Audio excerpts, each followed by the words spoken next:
the fastest way to blow up a brand is to say something in the marketplace, advertise something, and then as soon as they talk to an individual in the organization, if it doesn't match, I immediately don't have trust. I distrust the brand from that point. And so then it's a matter of like, it's cracked egg theory, right? I mean, I'm constantly examining the egg, thinking something's wrong, as opposed to, wow, this feels comfortable and I'm engaged and I like it. I think there needs to be 3 key elements for the narrative to really survive. One is truth. It has to be factually correct. You can't, claim that you're something that you're not. That if you did, you would get yourself in legal trouble as well as brand trouble. But secondly, I think authenticity. It has to be believable. You can't position yourself as, the cutting edge of innovation, and then the place is completely dry and crusty, and there's no resource put towards innovation whatsoever. So there has to be an authenticity that the employees believe in and support. And I think thirdly, that there has to be a story that is relevant and of interest to stakeholders. There's no point in having a narrative that nobody cares about.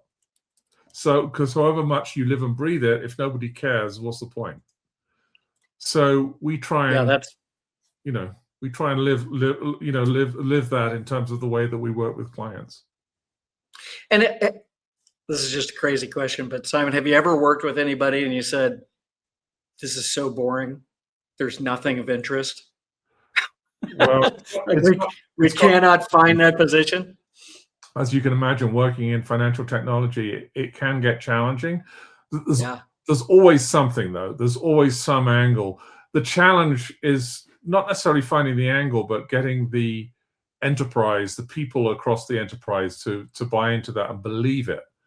Because often they might be boring and they might not want to break the mold or to be too out there in terms of the way that their story is told.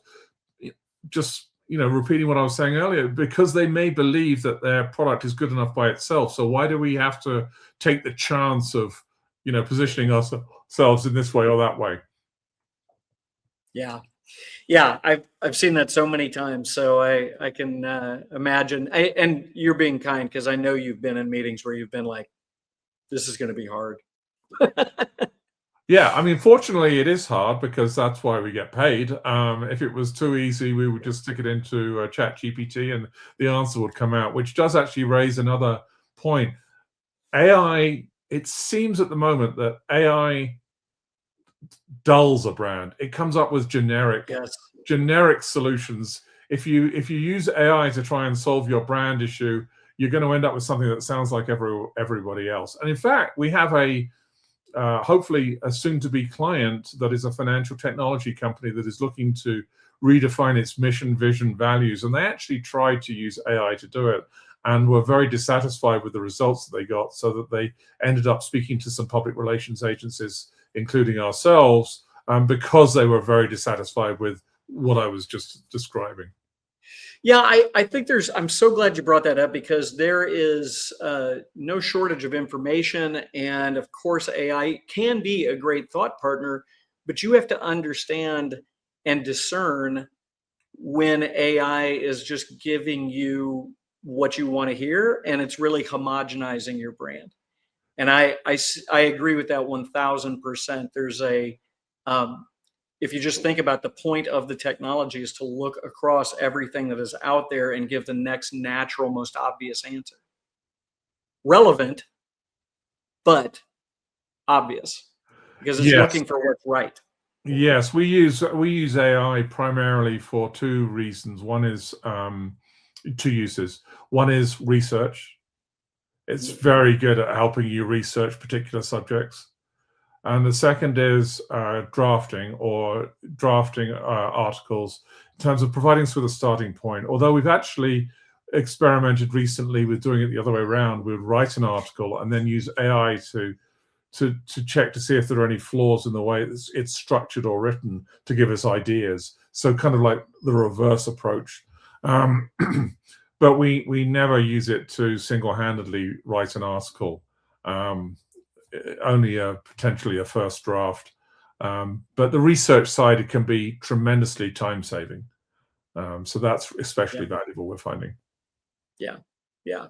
So let's assume that we agree with and believe that our narrative can actually become a moat, and it can be a strategic support tool. And we recognize that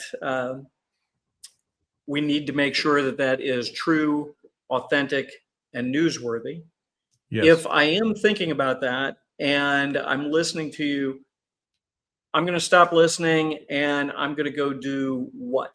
What should be the most immediate thing that I go do and put on my leaders list to take advantage of this information you've given? I think there's another three things that rule of threes. There's another three things that we need to do in that situation as a company, as a technology firm, let's say, or a financial services firm. One is to make sure that your end goal is clear, your mission. So before you do any of this, make sure that you understand what you want to be when you grow up, as it were. What is the real goal of this? Well, how will success be defined in the future, in 2 or 3 years? What are you trying to do?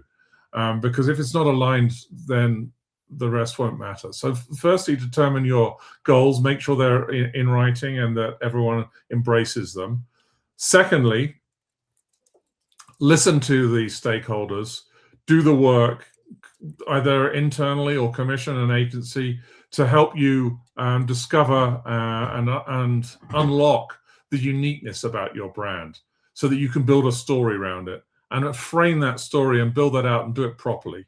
Spend time on it, spend a few months on it, spend some money on it, and really work hard at getting that story right that supports that end goal that you've established. And the third thing that you should do is put in place a plan, and activate a plan to evangelize that narrative, to make it real, to make it to go out there into the marketplace and make it happen. So those are three really key elements to it: determining the goals, determining the narrative, and then activating it. That's the way we would break it up.